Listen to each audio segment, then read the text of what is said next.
Selamünaleyküm arkadaşlar. Bugün sezon finaliyle karşınızdayım. Bir önceki videoda Allah'ın Hazreti Musa Aleyhisselam'a verdiği ilk ayetler üzerinden gitmiştik. Bugün bir bakıma kıssamıza geri döneceğiz. Çünkü bu sefer iki taraflı bir iletişime şahit olacağız. Ve çok ilginç bazı olaylar gerçekleşecek. Hatırlayalım verilen ilk ayetleri. Allah kendi varlığı ve birliğiyle ilgili çok kuvvetli ifadelerden sonra Hazreti Musa'yı peygamber olarak seçtiğini, yalnızca kendisine ibadet etmesini, onu hatırlaması için namaz kılması gerektiğini söylemişti. En son da uzunca kıyametin yaklaştığından ve herkesin amellerine göre ahirette karşılık göreceğinden bahsetmişti. Aslında bu kısacık 4 ayette Allah Kur'an'ın özündeki bütün mesajları açıkça sıkıştırmış şekilde Hazreti Musa Aleyhisselam'a sunmuştu. Nedir bu mesajlar? Yani Kur'an'da en fazla yer kaplayan 5 mesajdan bahsedeceğim. 1. Tevhid. Allah'ın bir olduğu. La ilahe illa ene demişti Musa Aleyhisselam'a. Yani benden başka ilah yok. Bunu öğretmişti. 2. Nübüvvet. Yani peygamberlik gerçeği ve onlara iman meselesi. Seni peygamber olarak seçtim diyerek bu konu üzerinde durdu. Ki fark etmişsinizdir Kur'an-ı Kerim'de peygamber kıssaları çok yer kaplar. 3. Ahiret. Ki Kur'an'ın 1/3'ü neredeyse doğrudan veya dolaylı olarak ahiret çerçevesinde dolaşır. İnne saate atiyetun diye başlayan ayette kıyametin yaklaşmakta olduğunu söylüyor ve bu konu işleniyor. Bu arada Tevrat, Kur'an arasındaki farktan bahsettiğim yerde aralarındaki en önemli farklardan biri olarak bahsetmiştim. Kur'an'daki ahiret vurgusu ve Tevrat'ın ahirete bakışı arasındaki fark. Tabii ki Tevrat'ın asli halinden bahsetmiyorum. Şu an elimizde bulunan Tevrat'tan bahsediyorum. 4 ve 5 adalet ve ibadet. Yalnız bana ibadet edeceksin. Namaz kıl ki beni hatırla gibi ayetler ibadete. Herkes yaptığının karşılığını ahirette bulacaktır gibi ayetler de adalete işaret eder. Evet, Kur'an genel olarak bu 5 konu etrafında dolaşır. Tekrar sayalım mı? Saymayalım. Bence isteyenler geri sarıp dinleyebilir. Evet, en son bu çok yoğun bir vahiy zinciriyle karşı karşıya kalmıştı Musa Aleyhisselam. Kıyamet günüyle ilgili bir hutbe dinlemişti ve Allah onu rahatlatacak başka bir konu açıyor demiştik. Buyuruyor ki Allah: "Ve mâ tilke bi yeminike ya Musa." Şu sağ elinde tuttuğun şey nedir ey Musa? Hz. Musa asasını elinde tutuyor. Soran kim? Allah. Peki Allah bunu öğrenmek için mi soruyor? Hayır, retorik bir soru. Allah her şeyi bilir. O elinde tuttuğu şeyin bir asa olduğunu tabii ki biliyordu. Ki zaten sorarken de aslında kullanılan kelimelerden bunu fark edebiliyoruz. Teknik bir mesele ama o elindeki nedir ifadesindeki o kelimesi tilke olarak geçiyor ayette. Tilke feminen bir kelime. Asa da feminen bir kelime. Eğer soran ne olduğunu bilmese o cismin maskülen olduğu varsayılır ve tilke yerine zalike ifadesi kullanılması gerekiyordu. Yani ve mâ zâlike bi yeminike ya Musa diye sorması gerekiyordu. Yani Allah ne olduğunu elbette biliyordu onun elinde. Musa Aleyhisselam'ın gerçekten gergin, korkmuş, dehşete düşmüş, şaşırmış bir halde karşısında durması ve bir bakıma Allah'ın onu rahatlatması ve durumu biraz daha hafifleştirmesini görüyoruz bu soruda. İsmiyle sesleniyor. O da çok hoş. Daha önceden zaten seslenmişti. Dağa ilk tırmandığında tekrar söylüyor ismini sevgisinden ötürü. Musa, o elinde tuttuğun şey nedir? Hepimiz sevdiklerimizin ismini daha çok söylemek isteriz onlarla konuşurken. Bir taraftan da cevabı belli bir soru sorarak karşı tarafın konuşmasını istiyor Allah. Buraları okurken Hz. Musa'nın o halini, korkusunu ve içine girdiği değişik duyguları en iyi anlayan kişinin Efendimiz sallallahu aleyhi ve sellem olduğunu da unutmayalım. Çünkü çok benzer duyguları o da yaşamıştı. O da ilk vahyi aldığında epeyce ürkmüş, korkmuş ve hemen ailesine koşmuştu. Efendimiz de bu ayetleri ilk defa okurken dikkatle Musa aleyhisselamın nasıl bir cevap vereceğini bekliyor. Kale dedi ki hiye asaya. O benim asam. Sorulan soruya yeterli bir cevap mıdır bu? Evet. Yani bu nedir? Bardak. Şu nedir? Bilgisayar. Yeterli bir cevap. Fakat aldığı vahiyler üzerine neler olup bittiğini sezmiş, eline yaratıcıyla konuşma gibi bir fırsat geçmişken onu uzatabildiği kadar uzatmak istiyordu. Aynen bizim meşhur birisiyle tanıştığımızda konuşmayı ve o kişiyle geçirmek istediğimiz vakti uzatmak istediğimiz gibi. Ama uzatması için de bir şeyler söylemesi lazım. Günümüzde teknolojinin de gelişmesiyle küçük aletlerin içine bir sürü işlevi olan şeyler yerleştirebiliyorlar. Özellikle telefon gibi şeyleri düşündüğünüz zaman kendi donanımının haricinde bir de yazılımla gelen özellikleri oluyor. Yani telefonun arama yapma, el feneri olarak kullanma, hatta eskiler bilirler 5210'ları biz takoz olarak bile kullanabilirdik. 90 doğumlu ve öncesini eskiler olarak nitelendirdim bu arada. Yani bu donanım özelliklerinin haricinde bir de akıllı telefonlarda şimdi bin bir türlü oyundan tutun, kitap okuma uygulamalarına, pusuladan tutun, yabancı dil uygulamalarına kadar işlevleri say say bitmez. Peki bir insan elinde tuttuğu bir çubukla alakalı ne kadar konuşabilir? Ne kadar özelliğini sayabilir? Hz. Musa'nın eline bir fırsat geçmişti. Bir peygamberdi. Allah'ın sorduğu sorudan onun maksadını anlamıştı. Kendisini sevdiğini ve konuşturmak istediğini fark etmişti. Elindeki sopaya bakıp acaba bunun başka ne gibi özellikleri olabilir diye düşünürken şöyle devam ediyor. Etevekkeu aleyha. Ben ona dayanırım. Bu da bir özellik yani. Allah ona sordu mu onunla ne yaparsın diye?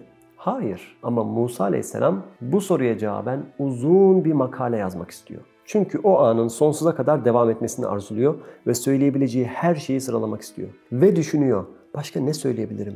Başka hangi özelliklerinden bahsedebilirim? Ve ehuşşu biha ala ganemi. Onunla ağaçlara vurup sürümdeki davarlar ve koyunlar için yaprak silkelerim. Hayvanlarım da gelip yerler. Ve ehuşşu biha. Huş huş diye ses çıkar ya ağaçlara vurduğunuz zaman. Evet, bu da bir özellik yani. Bu da ikinci bir özellik. Başka düşünüyor. Başka ne yaparım?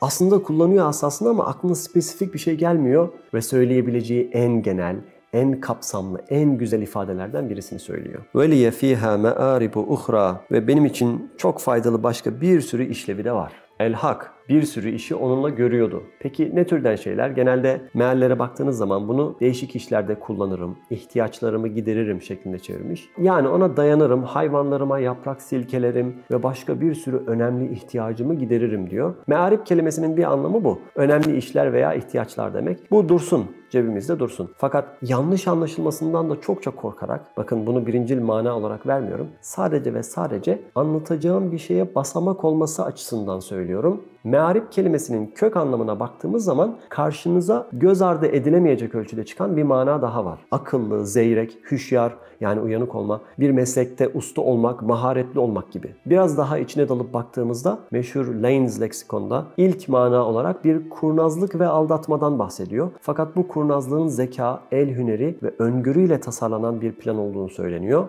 Bu manayı diğer bütün sözlüklerden de teyit edebilirsiniz. Zekice tasarlanmış, karşı tarafın algısıyla oynayan bir el hüneri. Ne olabilir? Elbette bunu kastederek söylemedi. Zaten Hz. Musa Aleyhisselam'ın asli vazifelerinden biri de o devirde sihirbazların oyununu bozmaktı. Kesinlikle ve kesinlikle Allah'ın haram kıldığı bir işi yapmıyordu. Fakat o asa ile akıllıca şeyler yaptığını, sofistike, insanı şaşırtacak işlerde kullandığını söylemiş olabilir. Yani meali şöyle versek nasıl olur?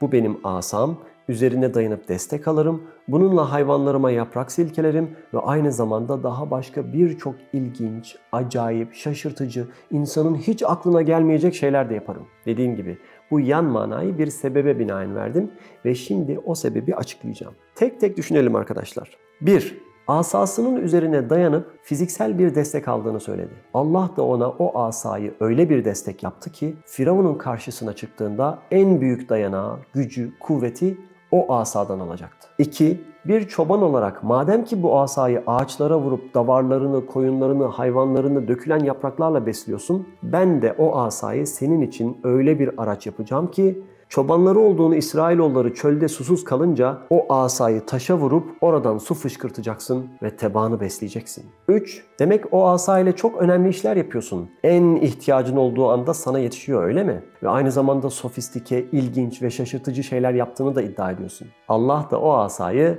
Hz. Musa için upgrade yapıyor.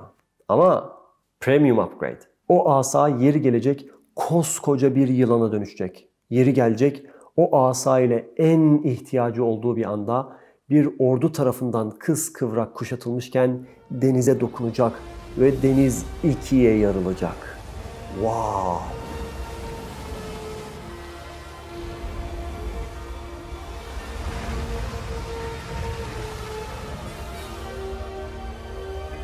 Herhalde Hazreti Allah'ın mecazi olarak diyorum bunu, olaya el atması o asayı yeterince ilginç ve şaşırtıcı bir hale sokmuştur Hz. Musa için. Ayetlere geri dönelim. Allah Hz. Musa'nın cevabını dinledikten sonra ona şefkatle şöyle diyor. Kale, dedi ki Allah, elkiha ya Musa. Dedi ki, elinden bırak onu ey Musa. Niçin şefkatle diyorum? Çünkü 3. defa Allah Hz. Musa'ya ismiyle sesleniyor. Daha da bir rahatlatıyor her seferinde. Musa, Bırak onu elinden. Hz. Musa da kendisine verilen emirden bir şey sezmiş olabilir. Yani mantık örgüsünü kurmaya çalışıyor o da. Ayakkabılarını çıkar, asayı elinden bırak. Bir şeyler geliyor ama ne olacağından henüz haberdar değil. فَأَلْقَاهَا ve elinden bırakıverdi. Dağa tırmanırken hatırlarsanız felemma demişti. Yani bir süre geçmişti. Ama burada sadece fe deniyor. Hatırlayalım, hemen ardından demekti. Allah ona elindekini yere atlayınca hemen yanına bırakıverdi. فَاِذَا هِيَ حَيَّةٌ تَسْعَى bırakır bırakmaz bir de ne görsün? O asa yanında zehirli dişlerini gösteren koskoca bir yılan halini aldı. Hayye, insanın hayatına son verebilecek bir yılan. Hayatla aynı kökten gelen bir kelime. Tes'a, sabit durmuyor. Yerde çok hızlı bir şekilde kıvrılarak hareket ediyor. Çok ilginçtir arkadaşlar. Hadisenin anlatıldığı diğer yerlere baktığınızda Kur'an-ı Kerim'de Allah tam 3 farklı kelime kullanmış bu yılanı tarif etmek için. Kasas ve Neml surelerinde bu yılandan Can olarak bahsedilmiş. İnsanı çok korkutan, dehşete düşüren, çok hızlı hareket eden yılan manasında. Araf ve Şuara surelerinde de Su'ban olarak bahsedilmiş. O da koskocaman bir anakonda, bir piton gibi bir şey. Arkadaşlar ejderha olarak çevrilenler var yani o derece. Yani hayvanat bahçesine gittiğinizde camın arkasında uyuşturulmuş küçük bir yılan değil ki onlar bile camın arkasından hızlıca bize doğru hareket etseler sendeleriz. Hz. Musa aleyhisselam asasını yere bırakır bırakmaz koskoca bir yılana dönüşüyor. Öyle çizgi filmlerde gördüğünüz gibi küçük bir yılan değil arkadaşlar. Ve etrafında hızlıca hareket ediyor. Ne yaparsınız öyle bir yılanı görünce? Ayakkabılar da gitti. Mecbur koşup kaçacaksınız. Bununla ilgili bazı detayları diğer surelerde de görebilirsiniz. Kur'an'ın bir güzelliği, yani farklı detayları farklı surelerde görebilmek. Fakat biz buradan devam ediyoruz. Allah emrediyor. Diyor ki: "Kale huzha ve la tehaf." Allah buyurdu ki: "Yakala onu, tut onu, korkma." Fark ettiyseniz önce tut diyor, sonra korkma. Hani mesela çocuğunuza bir örümceği almasını söylerken önce "Yavrum korkma" dersiniz, sonra "Al onu" dersiniz. Ama Allah önce tut diye emir veriyor. Yani kork veya korkma, Allah'ın emri önce gelir. Burada Allah'la kul arasındaki ilişkinin sınırları çiziliyor. Allah ona neyin daha öncelikli olduğunu öğretiyor. Yani önce benim emrim, sonra senin duyguların. Acımasızca mı görünüyor? Merak etmeyin arkadaşlar. Allah Hz. Musa'yı sizden ve benden çok daha fazla seviyordu. "Senu'iduha siratehel ula." Biz onu yine eski durumuna çevireceğiz diyerek bir de güven veriyor arkadaşlar. Yani sen onu tut, tutar tutmaz biz onu tekrar asa haline çevireceğiz diyor. 3 şey var arkadaşlar bu tek ayette. Allah ile peygamber arasındaki 3 şey. İtaat, cesaret ve güven. Musa Aleyhisselam'ın Firavun'la yüzleşmeye gittiğinde ihtiyacı olacak 3 şey. Öncelikle Allah'ın emrine itaat edip Mısır'da Firavun'la yüz yüze karşılaşmak zorunda kalacak. Normalde kaçak ve tebdili kıyafetle girebileceği bir mekan Mısır. Hala aranan bir şahsiyet. Fakat direkt otoritenin merkezine gitmesi emrediliyor. 2. Mısır'a yaklaştıkça korku hissi yavaş yavaş onu zorlamaya başlayacağı için bir cesaretlendirme gerekecekti. Ve 3. Şuara suresinde görüyoruz. Oraya giderse öldürüleceğinden korkuyor. Ama Allah ona "Merak etme, sana hiçbir şey olmayacak" şeklinde konuşarak ona güven veriyor. Dağın başında Allah bazı olayları ve emirleri Hz. Musa'ya göstererek onu terbiye ediyor. Tabiri caizse demiri dövüyor, sapasağlam hale getiriyor. Onu korku ve ölümle imtihan edip Firavun'a göndermeden önce bu çok önemli 3 dersi veriyor. Yılanı tuttuğunda tekrar asa haline dönerse Hz. Musa'nın kafasında Allah'la alakalı hiçbir soru işareti kalmayacaktı. Bakalım ne olmuş? وَذْمُمْ يَدَكَ إِلَى جَنَاحِكَ تَخْرُجْ بَيْضَاءَ مِنْ gayri su'in ayeten uhra. Bir de diğer bir mucize olmak üzere elini koynuna koy ki kusursuz olarak bembeyaz çıksın. Hani arkadaşlar hiç yılanı nasıl tuttuğundan filan bahsetmedi.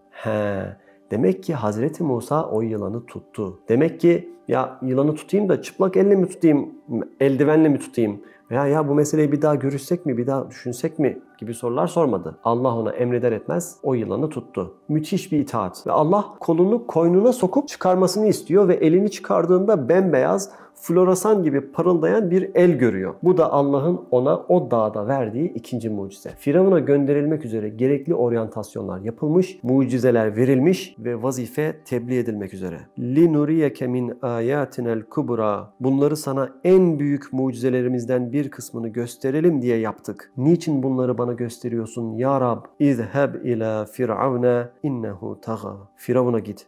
Çünkü o hakikaten azdı. Hatırlarsanız ta ilk videolardan birinde size Arslan Kral'dan bahsedeceğimi söylemiştim. O çizgi filmdeki ana karakterimiz Simba, babasının ölümüne kendisinin sebep olduğunu düşünüyor ve ona şehirden derhal kaçmasını söylüyorlar.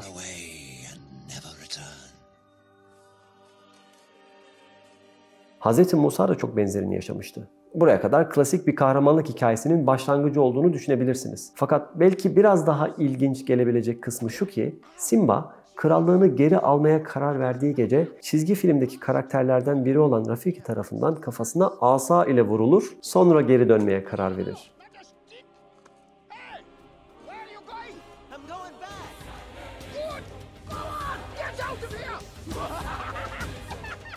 Bunu da çok ilginç bir rastlantı olarak kenara koyalım. Rastlantıdır herhalde diye düşünüyorum ben arkadaşlar. Hz. Musa Aleyhisselam kendi hayatının ve insanlık tarihinin en heyecanlı, en muhteşem anlarını yaşadı. Şüphesiz bu konuşma, bu buluşma dünya üzerinde yapılmış ve yapılacak en güzel buluşma ve en güzel karşılıklı konuşma. Fakat hemen ardından Allah dünya üzerinde yapılabilecek en çirkin konuşma ile ilgili, yani Firavun ile ilgili bir emir verdi. Bu peygamberlerin hepsinin kaderinde var arkadaşlar. En güzelle, en güzel konuşmayı yaptıktan sonra kendilerini en çirkin, en zor konuşmalara hazırlarlar. O yüzden namaz Efendimizin göz aydınlığıydı. Zira namaz kıldığı zamanlarda Allah'la konuşuyor gibiydi. Namaz haricinde de etrafındaki inatçı bir kavimle 7/24 başa çıkmak zorundaydı. Müzzemmil suresinin başında ve reddelil Kur'ane tertila der. Kur'an oku bütün bir gece, gecenin yarısı veya 1/3'ü. Bir sonraki surede de, yani Müddessir suresinde de kum fe endir diyor. Kalk ve insanları uyar. Yani ilk sure Kur'an oku, Allah'la beraber ol, onunla mülaki ol.